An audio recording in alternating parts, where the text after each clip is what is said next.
By the fire's glow, the truth is always revealed. Welcome to the Fireside Casebook. Chapter 1. The salmon and the sophisticate. The rain in the highlands does not so much fall as it colonizes.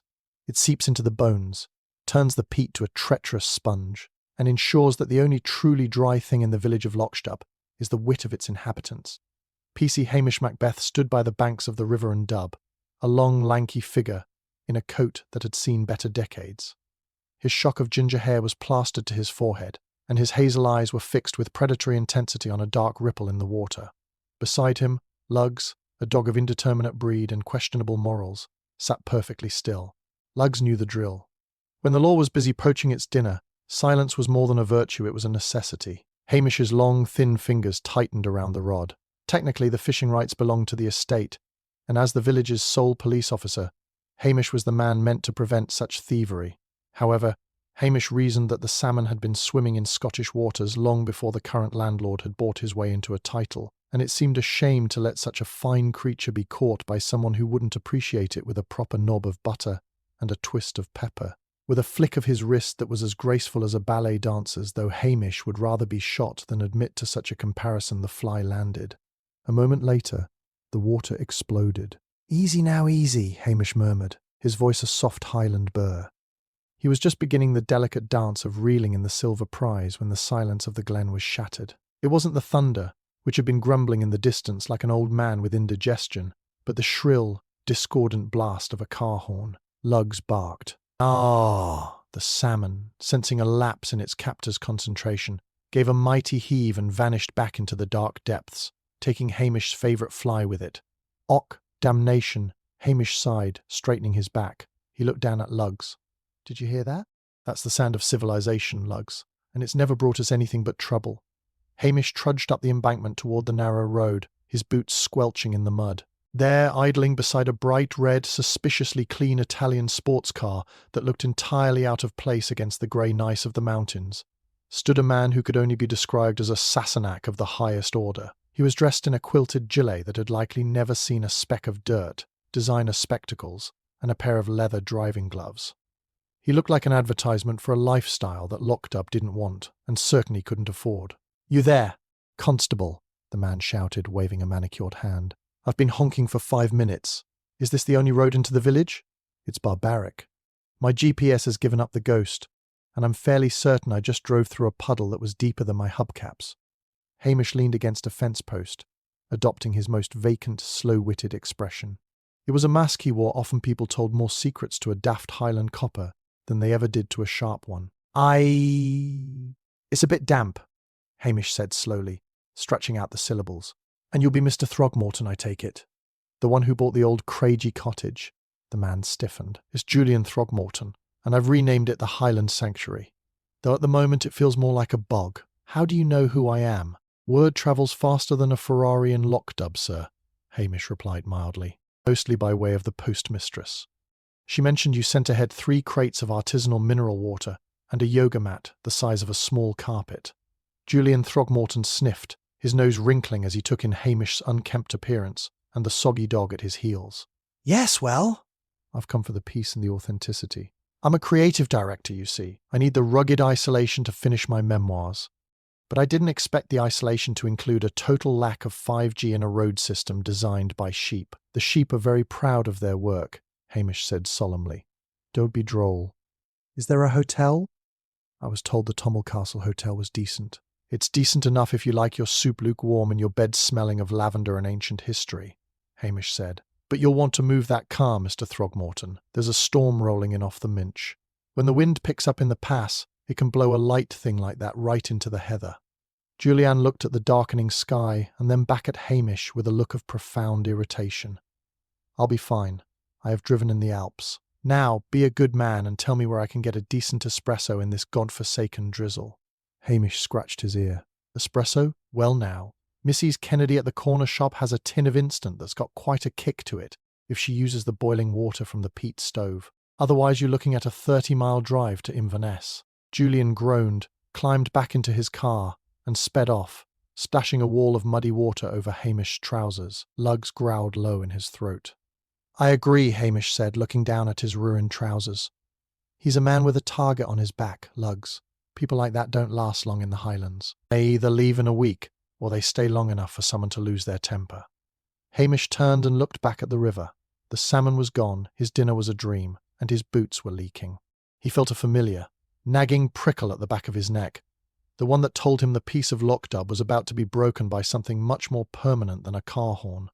He began the long walk back to the police station, his mind already drifting to a pot of strong coffee and the warmth of his black iron stove. He had no way of knowing that by tomorrow morning, Julian Throgmorton would be the least of his worries, and the Highland Sanctuary would be a crime scene. Chapter 2. The whiskey vat and the wet uniform the storm had spent the night screaming through the chimneys of Lochdubh, like a choir of banshees auditioning for a heavy metal band. By dawn, the gale had died down to a sullen, spiteful drizzle that clung to the windows of the police station. Hamish Macbeth sat in his small kitchen, the rhythmic tick-tock of the grandfather clock, keeping time with the steady drip of a leak in the corner. He was cradling a mug of coffee strong enough to strip paint and hot enough to scald a rhinoceros, while staring at a bowl of porridge that Lugs was eyeing with suspicious interest. "Don't even think about it," Hamish warned the dog. "It's lumpy, it's grey, and it's the only thing standing between me and a very bad mood." The telephone on the wall gave a sharp, intrusive jangle. Hamish glared at it. In Lochdubh, a phone call before 8 in the morning rarely meant someone was offering him a free sheep. It usually meant work. He let it ring 4 times, hoping the caller might realise the futility of seeking efficiency in the Highlands. But the ringing persisted with the tenacity of a midge's swarm. "Police?" Hamish sighed into the receiver, sounding as if the very word were a burden. "Hamish, it's Archie McLean from the hotel. You'd best get up to Craggy Cottages, that Throgmorton fellow's place. He's in a bit of a state." Hamish rubbed his eyes. "A state, Archie? Is he complaining about the lack of avocado toast again? I told him Mrs. Kennedy only stocks tinned peaches and floor wax." "No, Hamish." Archie's voice dropped to a conspiratorial whisper. "He's dead, and he's in the vat." Hamish's eyebrows shot up. "The vat? What vat?"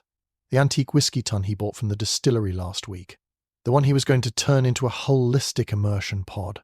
He's in it, Hamish, and he's not meditating." 10 minutes later, Hamish was pedalling his old bicycle up the steep, slick track toward the Highland Sanctuary, his oversized raincoat billowing behind him like the wings of a depressed bat.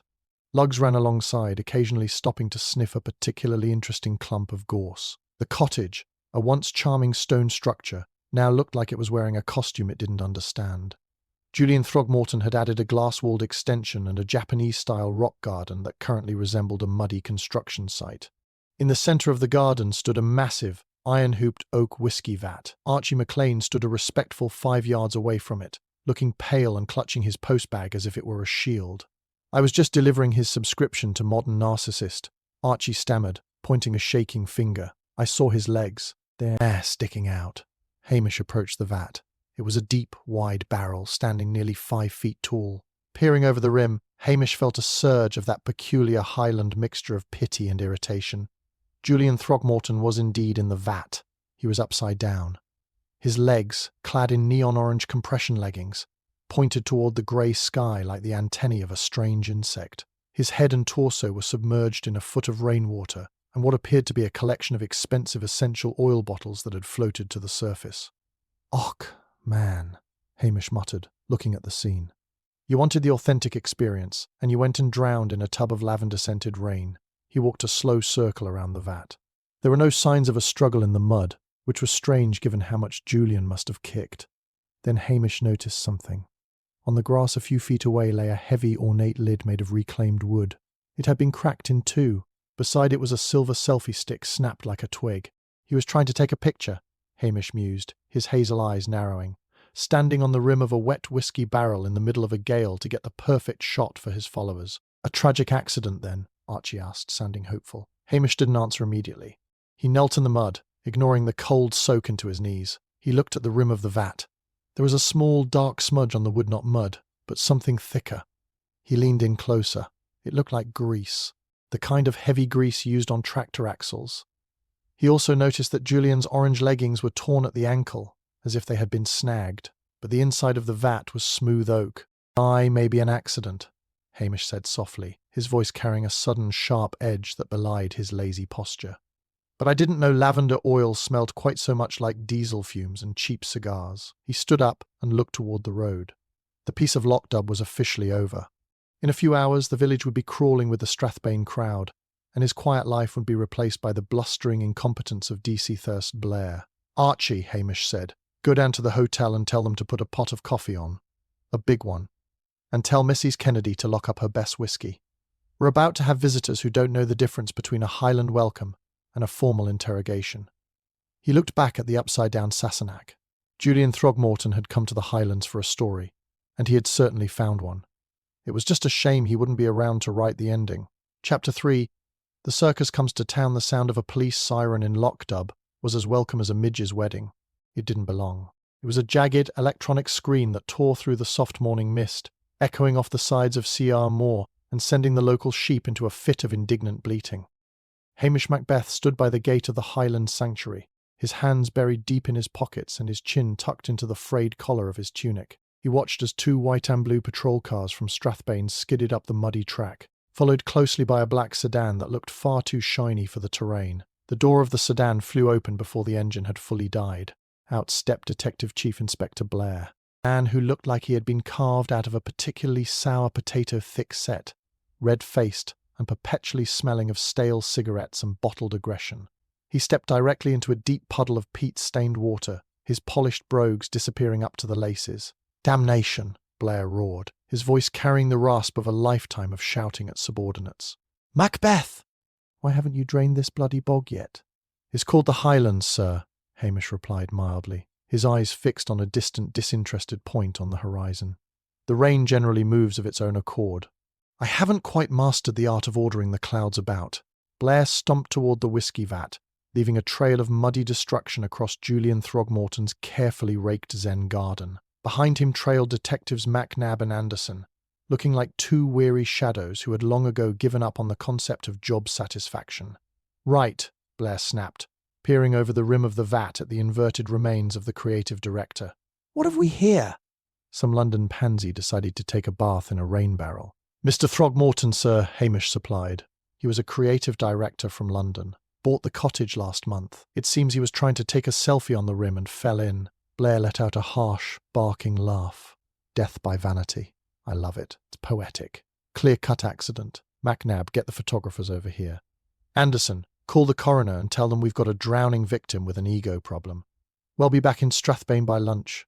"Excuse me, sir," Hamish said, his voice dropping into that slow, hesitant drawl he used when he was about to say something Blair wouldn't like. "But there's a few oddities. There's a smear of axle grease on the rim. And the air, well, it smells a bit like diesel and cigars. Not exactly what you'd expect from a man who drank nothing but kale juice and mineral water." Blair turned on him, his face darkening to a shade of plum that matched the heather. "Listen to me, you ginger-haired peasant. I've spent 20 years in the CID dealing with real criminals, thugs, bank robbers and murderers. I don't need a village bobby who spends his days poaching salmon and chatting to old biddies telling me how to read a crime scene." "I was just thinking don't," Blair barked. "It's a dangerous habit for a man of your limited intellect. You see grease? I see a man who probably greased the hinges of his fancy barrel so it wouldn't squeak while he was meditating. You smell cigars? That will be your own coat, Macbeth. You smell like a chimney sweep's laundry basket." Macnab and Anderson shared a look of practiced neutrality. They knew Hamish was rarely wrong, but they also knew that agreeing with him was a one-way ticket to a week of night shift paperwork. "You're sidelined, Macbeth," Blair continued, pointing a stubby finger at Hamish's chest. "I want you out of my sight. Go down to the road and make sure no more of these local lunatics come up here to gawk. And keep that flea-bitten mongrel of yours away from the evidence." Luggs, sensing the hostility, let out a low, vibrating growl and bared a set of yellow teeth at Blair's ankles. "Och, Luggs, hush now," Hamish said, though he didn't sound particularly repentant. "The inspector doesn't like dogs. Or people.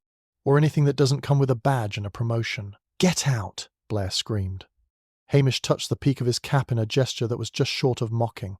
"As you wish, sir. I'll just be mooching about, making sure the peace isn't disturbed." He turned and whistled for Luggs. As he walked back down the track, he didn't look like a man who had been insulted. He looked like a man who had just been given exactly what he wanted, a free hand to look into the things that Blair was too arrogant to see. He knew Julian Throgmorton hadn't greased the vat. The man had hired people to change his light bulbs. He wouldn't know a tub of axle grease from a tub of moisturizer. And the cigar smoke? That was the smell of someone who had stood by the vat, watching as Throgmorton struggled in the dark, cold water. Someone who had perhaps even given the floating lid a little nudge to make sure the Sassenach stayed down. "Well, lugs," Hamish murmured as they reached the main road. "Blair thinks it's an accident, which means it's definitely a murder.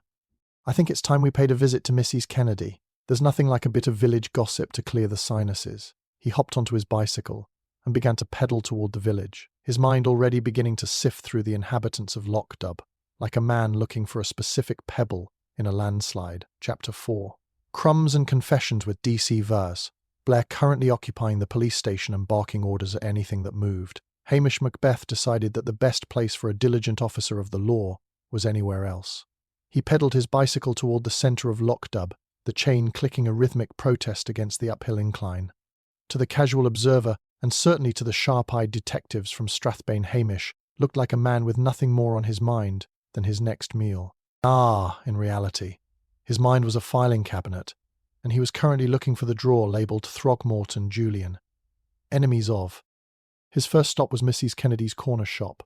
The establishment served as the village post office, grocery and unofficial intelligence agency. As Hamish pushed open the door, a bell tinkled, and the familiar scent of floor wax, peppermint and damp wool washed over him. Mrs. Kennedy, a woman whose face was etched with the permanent disapproval of someone who had seen every sin the Highlands had to offer, was currently rearranging tins of baked beans with surgical precision. "He's dead then? The Sassenach in the barrel?" she asked without looking up.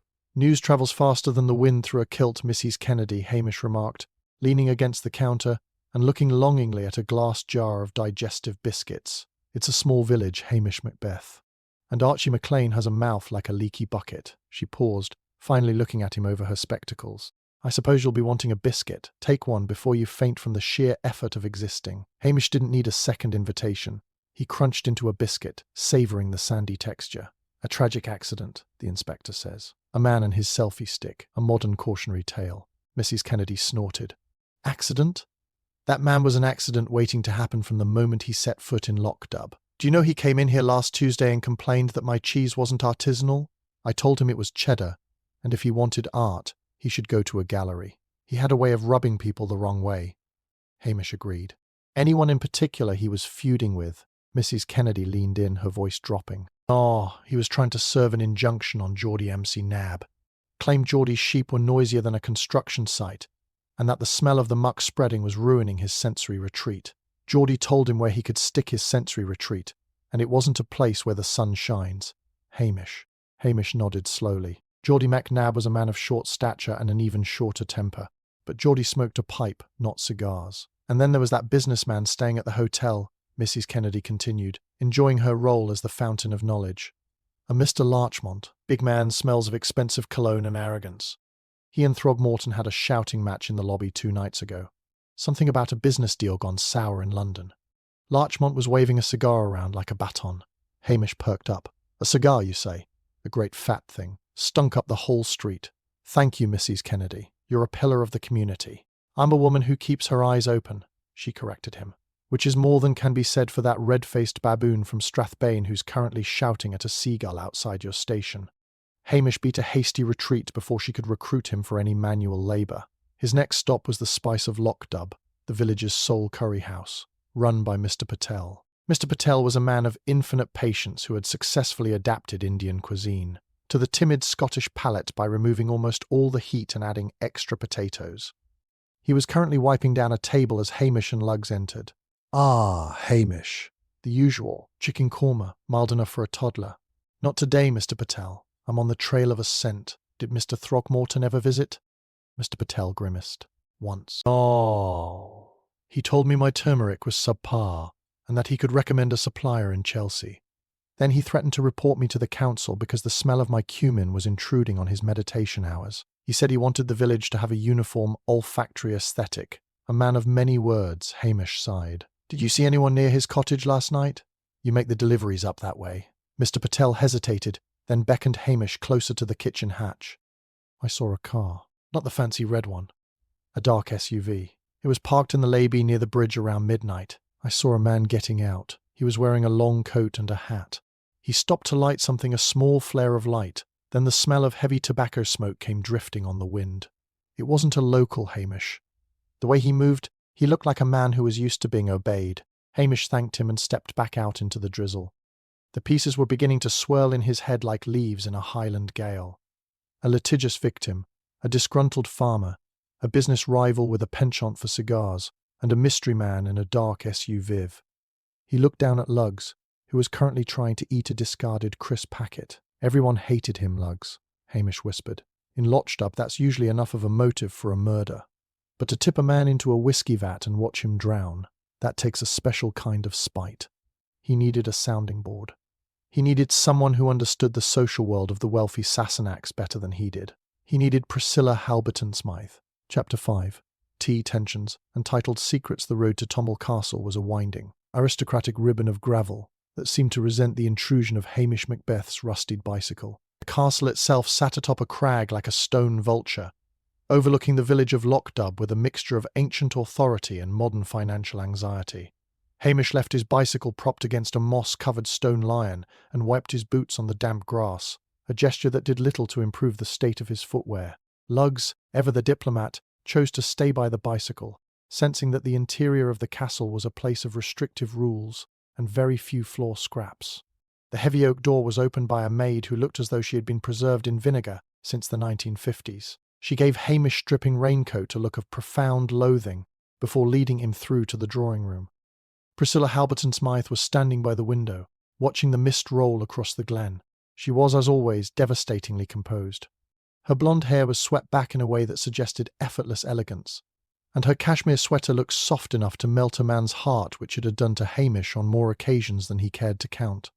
"Hamish," she said, turning with a faint, enigmatic smile, "I heard we had a tragedy in the village. Poor Mr. Throgmorton. I assume you're here because you don't believe for a second that it was an accident." "The inspector believes it," Hamish said, sinking into a velvet armchair that felt much too expensive for a man with a damp seat. "But then, the inspector believes that the shortest distance between 2 points is a straight line, even if it leads over a cliff." Priscilla rang a small silver bell, and moments later, a tray of tea and delicate cucumber sandwiches appeared. Hamish eyed the sandwiches with the hunger of a man who had only had one digestive biscuit and a grudge for breakfast. "Ah, eat, Hamish," Priscilla said, pouring the tea. "You look as though you've been living on Highland air and disappointment. Tell me about our creative director." Hamish took a sandwich. It was gone in 2 bites and leaned back. He was a man who liked to make enemies, Priscilla.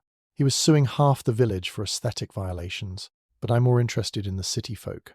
Mrs. Kennedy mentions Mr. Larchmont staying at the hotel. "Do you know him?" Priscilla's expression sharpened. "Reginald Larchmont?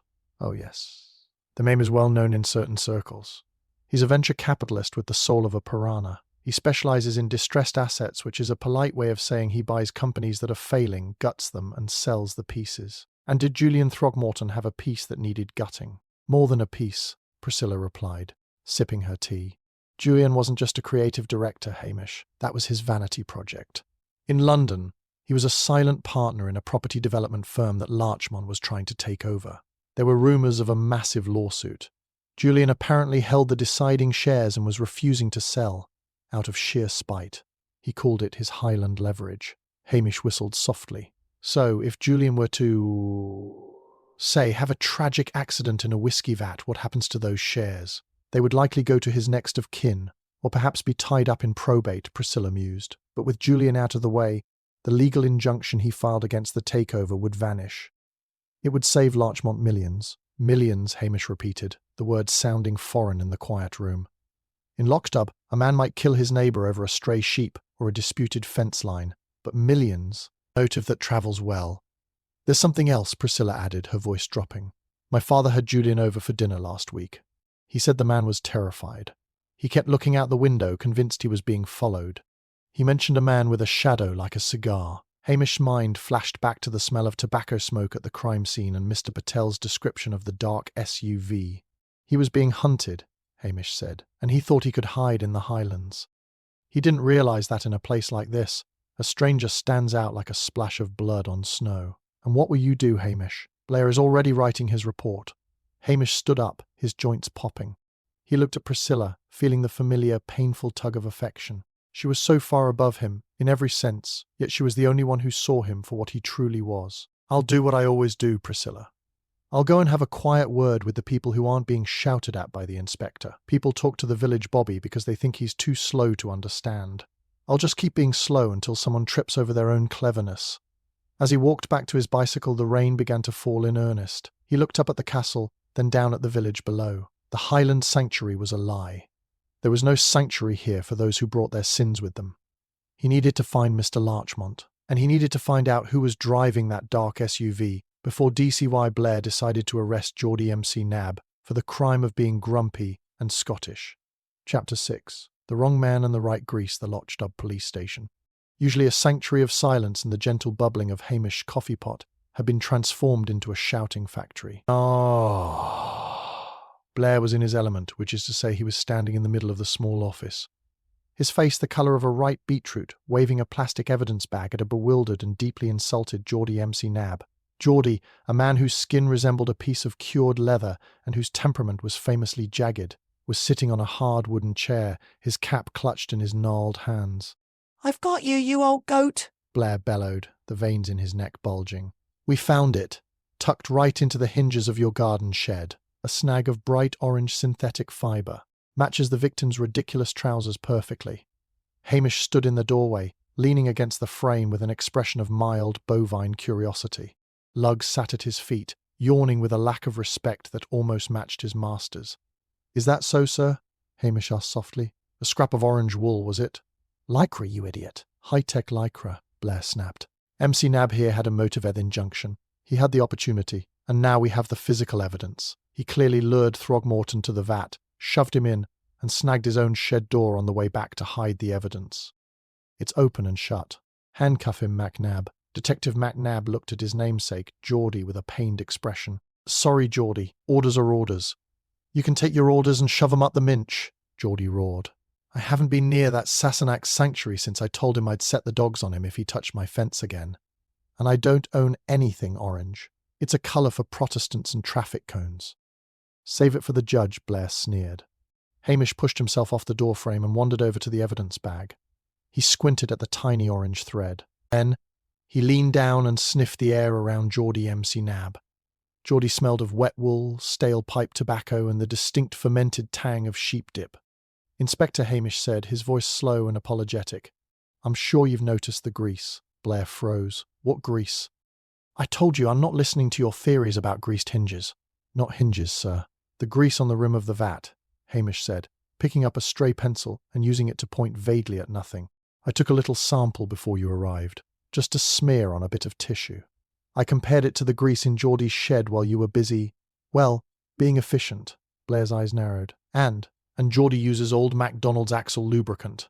It's thick, black, and smells like a dead whale. The grease on the vat? That was Castrol high-performance synthetic. It's translucent, nearly odorless, and used almost exclusively in high-end European sports cars, like the one Mr. Throgmorton drove.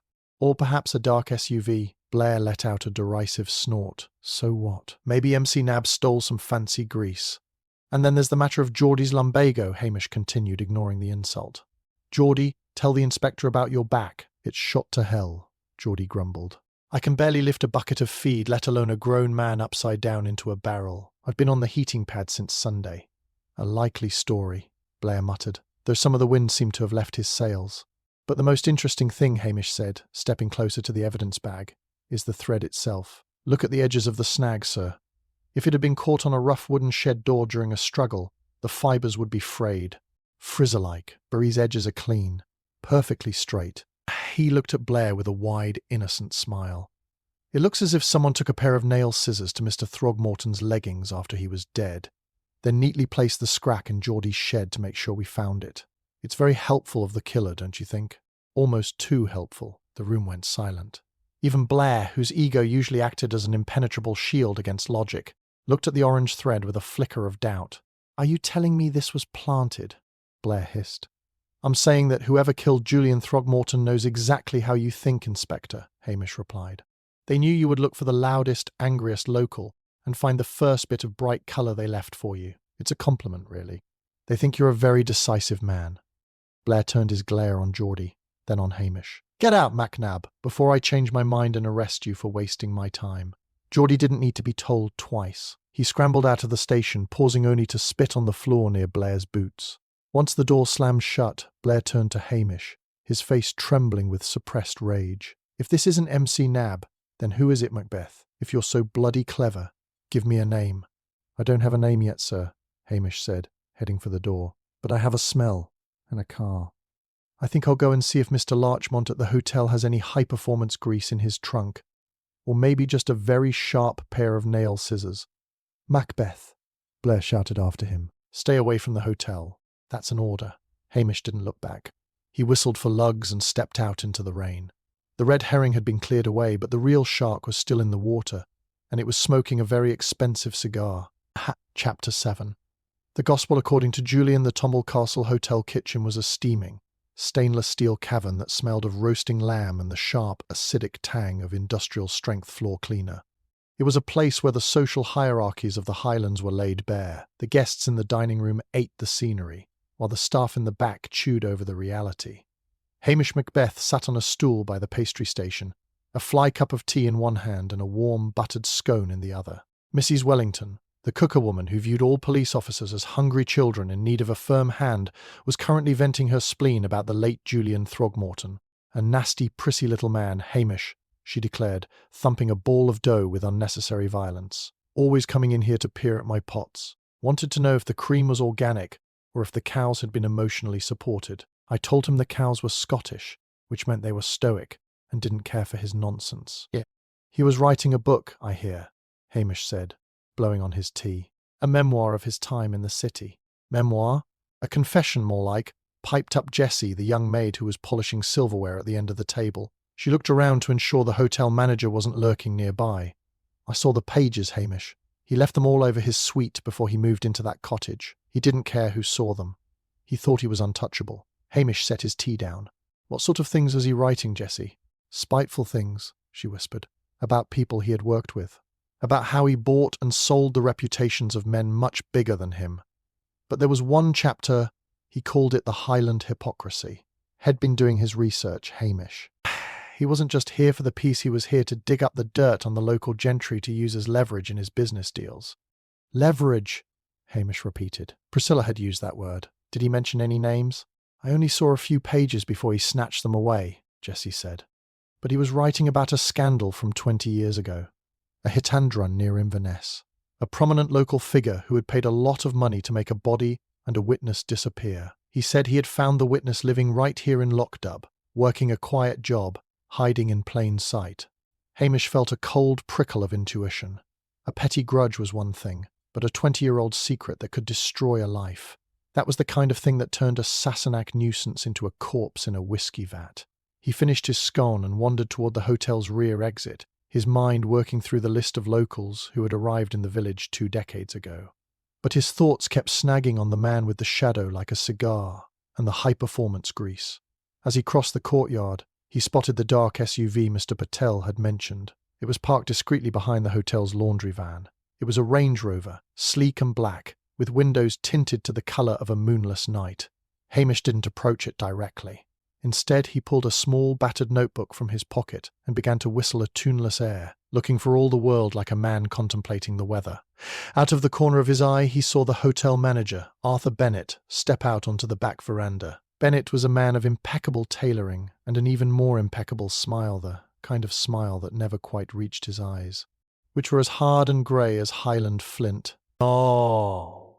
He was currently clipping the end of a long, dark cigar with a silver cutter that glinted in the pale afternoon light. "Good afternoon, Constable," Bennett called out, his voice smooth and professional. "I trust the inspector hasn't worked you too hard today? I hear he's quite the taskmaster." "Och, he's a busy man, Mr. Bennett," Hamish replied, adopting his most vacant Highland drawl. "Likes to get things done in a hurry, not like us locals. We prefer to let the truth come out in its own time. Like a good whiskey, you might say." Bennett chuckled, a dry, papery sound. "True enough. But some things are better left buried, don't you think? For the sake of the village's reputation." "Perhaps," Hamish said, his hazel eyes locking onto Bennett's for a split second. "But the trouble with burying things in the peat is that the bog has a way of preserving em. Eventually the ground shifts, and the past comes sticking its head out again." Bennett's smile didn't waver, but the hand holding the cigar cutter tightened until his knuckles turned white. A poetic thought, Macbeth. I'll leave you to your mooching. As Bennett turned and retreated back into the hotel, Hamish looked at the cigar smoke curling in the air. It was a heavy, expensive scent, the same scent he had smelled at the whiskey vat. He realized then that the motive wasn't the business deal Larchmont wanted. It was the Highland hypocrisy Julian was about to publish. Julian hadn't just been a victim of his own vanity, he had been an amateur blackmailer who had underestimated the desperation of a man with everything to lose. But Hamish needed more than a smell and a hunch. He needed to find that manuscript. He needed to find it before the killer realized that the lazy village Bobby was the only one who had actually read the subtext. "Come on, Lugs," Hamish murmured. "We've got a manuscript to find. And I think I know where Julian would have hidden his leverage if he thought someone was coming for him." Chapter 8. The digital bait the rain had transitioned from a relentless assault into a fine, clinging Highland hair mist so thick it felt like walking through a damp wool blanket. It was the kind of weather that kept sensible folk indoors by the fire, but for Hamish Macbeth, it was the perfect veil for a bit of creative deception. Hamish sat in the public bar of the Tommel Castle Hotel, a half-pint of bitter in front of him that he had been nursing for 40 minutes. He looked the picture of dejection, shoulders slumped, his ginger hair damp and unruly, staring into the amber liquid as if it held the secrets to his own unemployment. Arthur Bennett, the manager, was holding court behind the polished mahogany bar, his movements crisp and his eyes constantly scanning the room. He looked every bit the successful host, yet there was a tightness in his jaw that hadn't been there the day before. "Cheer up, Macbeth," Bennett said, wiping a glass with clinical precision. "Blair will be gone in a day or two once the paperwork is filed. Then you can go back to your poaching and your afternoon naps." Hamish looked up, blinking slowly. It's not the inspector that's got me worried, Mr. Bennett. It's the technology. The modern world is a terrible, complicated place for a man with a simple mind." Bennett paused his wiping. "Technology? What are you rambling about?" Hamish leaned in, his voice dropping to a conspiratorial whisper that easily carried to the 2 or 3 locals sitting nearby. "It's that Throgmorton fellow. I went back up to the cottage this afternoon just to see if I had missed any of the inspector's pens, you understand. And I found a funny little thing tucked away in the lining of that whiskey vat, right under where the poor man's head would have been." He reached into his pocket and pulled out a small silver USB drive. He held it between 2 long, thin fingers, as if it were a piece of unexploded ordnance. "What is it?"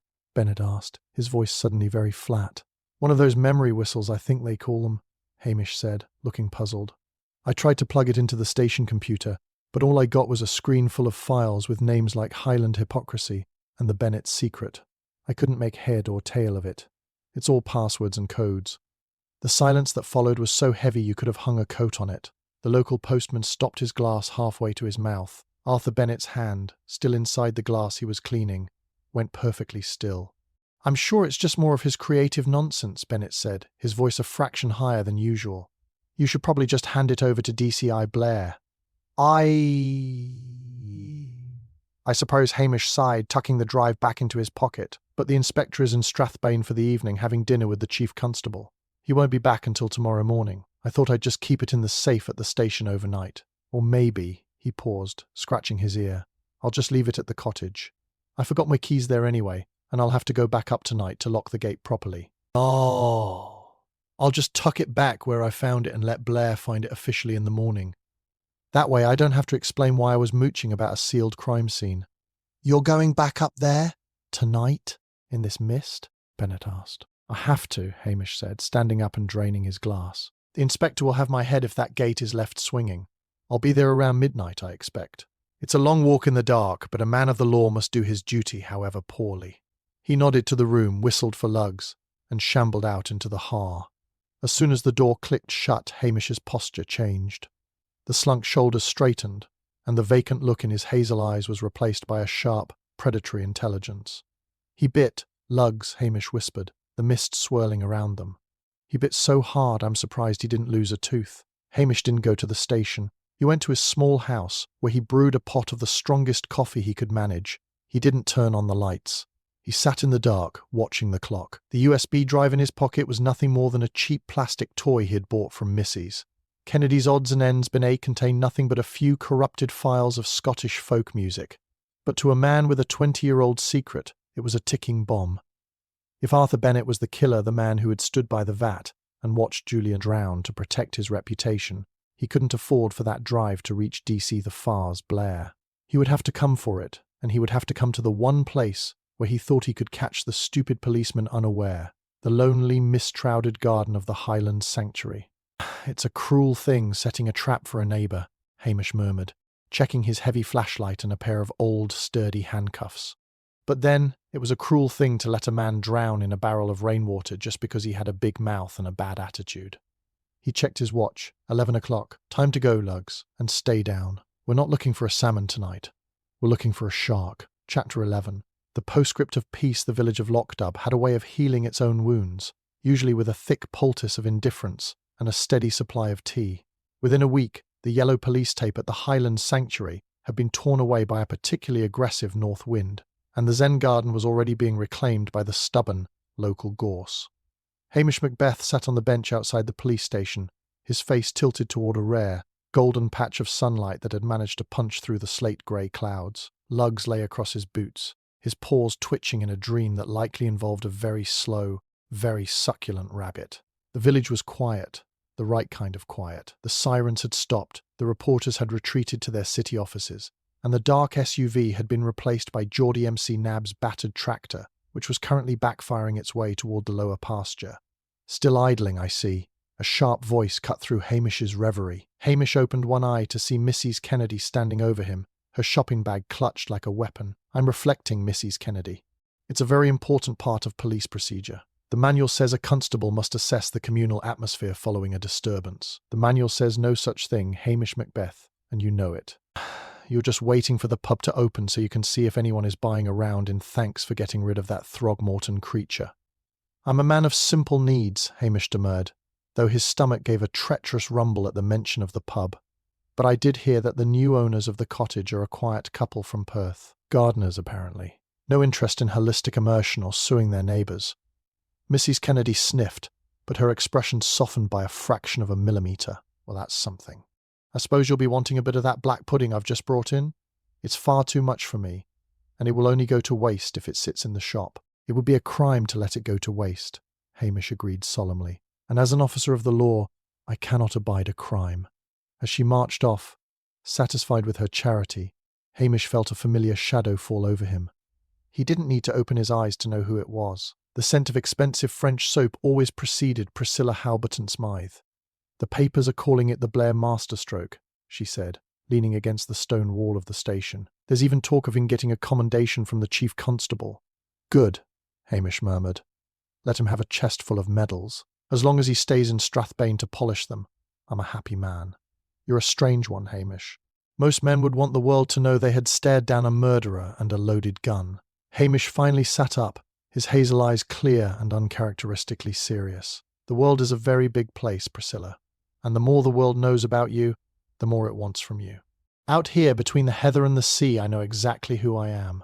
If I were a hero, I would belong to the newspapers. This way, I still belong to Lochdubh." Priscilla looked at him for a long moment, the ghost of a smile touching her lips. "And what does Lochdubh have planned for its lazy constable today?" "Well," Hamish said, standing up and stretching his long limbs until his joints gave a satisfying series of pops. "I believe there's a rumour of a particularly large salmon lurking near the old bridge. A real monster, by all accounts. It would be a tragedy if it were to be caught by someone who didn't know the proper way to poach it. I'll tell the cook to keep some lemon and butter ready, just in case you confiscate it," she teased. "You do that, Priscilla." As she walked away, her heels clicking rhythmically on the road, Hamish whistled for Lugs. The dog sprang up, instantly alert. The two of them began the slow trek toward the river, moving with the unhurried ease of creatures who knew that time was their friend, not their master. The Stormbound secrets had been tucked away into the dark corners of Highland memory, joining the countless other tales of greed and vanity that the mountains had swallowed over the centuries. Hamish Macbeth was back on his beat, which mostly consisted of avoiding the beat, and for the first time in a week, the air in Lochdubh tasted purely of salt, peat, and the blessed, beautiful silence of home. "Come on, Lugs," Hamish whispered as they reached the water's edge. "Let's see if the law can provide us with a bit of supper." The line cast out, a silver arc against the darkening sky, and for PC Hamish Macbeth, the world was exactly as it should be. Chapter 10. The art of the humble retreat. The sun had finally decided to make an appearance, though it was a pale, watery thing that looked as if it were apologizing for the previous 48 hours of misery. It caught the brass buttons of DCI Blair's tunic as he stood in the center of the Lochdubh police station, preening like a prize rooster in a rain-slicked farmyard. Reporters from the Strathbane Gazette and a lone cameraman from the BBC Highland News were gathered around, their notebooks out and their recorders humming. It was a matter of classic forensic deduction, Blair declared, puffing out his chest so far that a button threatened to take flight. I noticed the discrepancy in the axle grease immediately. From there, it was a simple case of profiling the suspect. I knew a man of Bennett's psychological makeup couldn't resist returning to the scene of the crime to retrieve what he thought was incriminating evidence. I laid the bait, and the rat walked right into the trap. Hamish Macbeth sat in the corner of the room, tucked behind a towering stack of outdated agricultural circulars. He was busily engaged in the most important task of his day, peeling a hard-boiled egg with the focused intensity of a diamond cutter. Luggs sat at his feet, his tail thumping a rhythmic, bored beat against the floorboards. And Constable Macbeth, a young reporter asked, glancing toward the corner. What was his role in the apprehension? Blair let out a short, dismissive bark of laughter. Macbeth? He provided the local colour. He was instrumental in keeping the perimeter secure. A fine lad for opening gates and making tea, but the heavy lifting of criminal psychology is best left to the CID. Hamish looked up, his face a mask of wide-eyed, vacant admiration. Oh, the inspector is being too kind, so he is. I mostly just stood there in the mist and tried not to get in the way of his brilliant plan. My legs were shaking so hard I thought I would rattle the fillings right out of my teeth. Blair nodded approvingly. Exactly. Know your limitations, Macbeth. That's the secret to a long career. Once the press had been ushered out and the conquering hero had climbed into his black sedan to head back to the glory of Strathbane, the station returned to its natural state of peaceful stagnation. A moment later, the door creaked open, and Priscilla Halberton-Smythe stepped inside.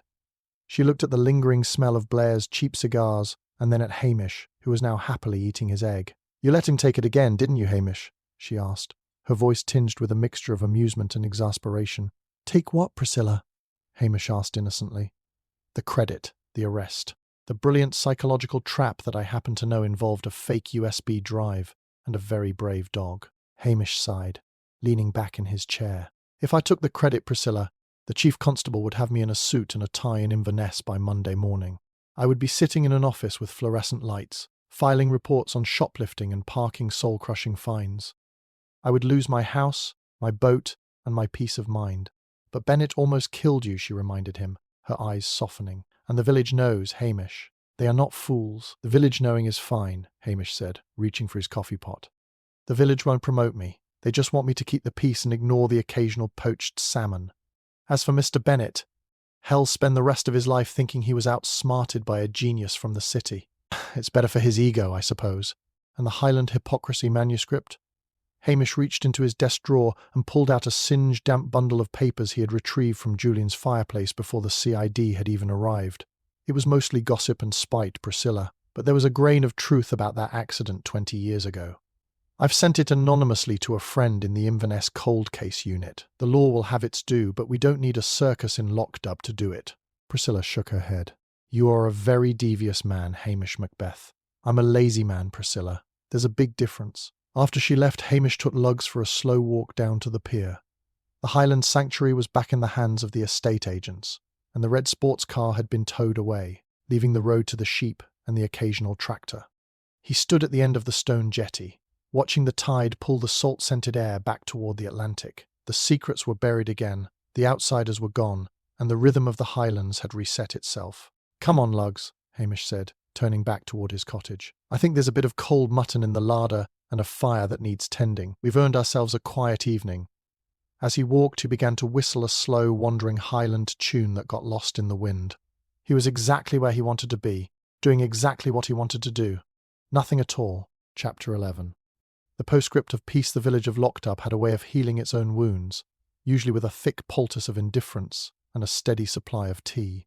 Oh. Within a week, the yellow police tape at the Highland Sanctuary had been torn away by a particularly aggressive north wind, and the Zen garden was already being reclaimed by the stubborn local gorse. Hamish Macbeth sat on the bench outside the police station, his face tilted toward a rare, golden patch of sunlight that had managed to punch through the slate-grey clouds. Lugs lay across his boots, his paws twitching in a dream that likely involved a very slow, very succulent rabbit. The village was quiet. The right kind of quiet. The sirens had stopped. The reporters had retreated to their city offices, and the dark SUV had been replaced by Geordie MC Nab's battered tractor, which was currently backfiring its way toward the lower pasture. "Still idling, I see," a sharp voice cut through Hamish's reverie. Hamish opened one eye to see Mrs. Kennedy standing over him, her shopping bag clutched like a weapon. "I'm reflecting, Mrs. Kennedy. It's a very important part of police procedure. The manual says a constable must assess the communal atmosphere following a disturbance. The manual says no such thing, Hamish Macbeth, and you know it. You're just waiting for the pub to open so you can see if anyone is buying around in thanks for getting rid of that Throgmorton creature." "I'm a man of simple needs," Hamish demurred, though his stomach gave a treacherous rumble at the mention of the pub. "But I did hear that the new owners of the cottage are a quiet couple from Perth. Gardeners, apparently. No interest in holistic immersion or suing their neighbours." Mrs. Kennedy sniffed, but her expression softened by a fraction of a millimetre. "Well, that's something. I suppose you'll be wanting a bit of that black pudding I've just brought in?" "It's far too much for me, and it will only go to waste if it sits in the shop." "It would be a crime to let it go to waste," Hamish agreed solemnly. "And as an officer of the law, I cannot abide a crime." As she marched off, satisfied with her charity, Hamish felt a familiar shadow fall over him. He didn't need to open his eyes to know who it was.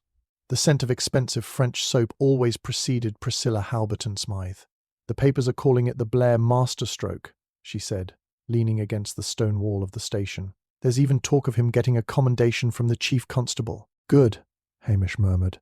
"Let him have a chest full of medals. As long as he stays in Strathbane to polish them, I'm a happy man." "You're a strange one, Hamish. Most men would want the world to know they had stared down a murderer and a loaded gun." Hamish finally sat up, his hazel eyes clear and uncharacteristically serious. "The world is a very big place, Priscilla, and the more the world knows about you, the more it wants from you. Out here between the heather and the sea, I know exactly who I am. If I were a hero, I would belong to the newspapers. This way I still belong to Lochdubh." Priscilla looked at him for a long moment, a ghost of a smile touching her lips. "And what does Lochdubh have planned for its lazy constable today?" "Well," Hamish said, standing up and stretching his long limbs until his joints gave a satisfying series of pops. "I believe there's a rumour of a particularly large salmon lurking near the old bridge. A real monster by all accounts. It would be a tragedy if it were to be caught by someone who didn't know the proper way to poach it. I'll tell the cook to keep some lemon and butter ready, just in case you confiscate it," she teased. "You do that, Priscilla." As she walked away, her heels clicking rhythmically on the road, Hamish whistled for Lugs. The dog sprang up, instantly alert. The two of them began the slow trek toward the river, moving with the unhurried ease of creatures who knew that time was their friend, not their master. The Stormbound secrets had been tucked away into the dark corners of Highland memory, joining the countless other tales of greed and vanity that the mountains had swallowed over the centuries. Hamish Macbeth was back on his beat, which mostly consisted of avoiding the beat, and for the first time in a week, the air in Lochdubh tasted purely of salt, peat, and the blessed, beautiful silence of home. "Come on, Lugs," Hamish whispered as they reached the water's edge. "Let's see if the law can provide us with a bit of supper." The line cast out, a silver arc against the darkening sky, and for PC Hamish Macbeth, the world was exactly as it should be. Chapter 12. The stew in the silence the kitchen of the police station was filled with the rich, savoury aroma of a Highland mutton stew. It was a thick, fortifying concoction that had been simmering on the black iron stove for the better part of the afternoon. Hamish Macbeth stood over the pot, a wooden spoon in one hand and a cracked saucer in the other, performing the sacred ritual of the final seasoning. Lugs sat by the stove, his nose twitching in a rhythmic trance. He knew that the first scrap of gristle was his by divine right, and he wasn't about to let a little thing like a closed case distract him from his duties. "It needs a touch more pepper, Lugs," Hamish mused, reaching for a small tin on the mantel. "Maybe a pinch of that wild thyme I found by the burn. A man can't face the winter on bland broth alone." The station felt cavernous now that the Strathbane detectives had cleared out. The air no longer vibrated with the sound of DCI Blair's barking or the frantic tapping of keyboards. Even the telephone seemed to have reached a truce with the silence. There was a soft knock at the door. Hamish didn't turn around. He knew the weight of that knock. It was the hesitant, slightly guilty rap of someone who had a secret, but wasn't quite sure if they wanted to share it yet. "Come in, Geordie," Hamish called out. The door creaked open, and Geordie MC Nab shuffled in, looking even more weather-beaten than usual. He was carrying a small burlap sack that smelled strongly of damp earth and something sweet. "I brought you some of the late-season carrots," Geordie grunted, setting the sack on the table. "The ones from the sheltered patch. They're sweeter than a schoolgirl's first kiss." "Thank you, Geordie. They'll go well in the pot." Geordie lingered by the table, twisting his cap in his hands. I heard the inspector got a medal for the grease and the psychology." Hamish suppressed a smile. "Aye, a big shiny one. He's probably wearing it to bed tonight."